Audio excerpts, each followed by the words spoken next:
الجو نار ونفسنا نعمل حاجة وصفة علينا ترطب علينا الحر ده.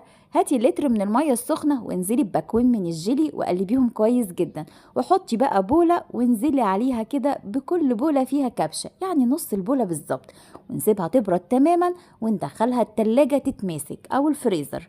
وبعد كده هاتي الحلة بتاعتنا، هاتي نص لتر من اللبن وحطي عليهم 3 معالق من الكاستر ومعلقة من الكريم شانتيه ومعلقتين من السكر، وده حسب الرغبة، لو عايزاه مسكر شوية زودي السكر. حطيه على النار متوسطة وسيبيه وايدك فيه على طول، واول ما يوصل للقوام ده هحطه في بولة واغطيه بكيس تلاجة واغطيه بستريتش واسيبه يبرد تماما، واحطه بقى في القمع بتاع الكريم شانتيه والجيلي بتاعنا اتماسك. وحطيت بقى على الجيلي بتاعنا الكاستر اللي طعمه حرفيا يجنن. جربوه بطريقتي، ولو عجبك وصفاتنا لايك وشير وكومنت حلو، وقولولي بتتابعوني من انهي بلد. بحبكم جدا.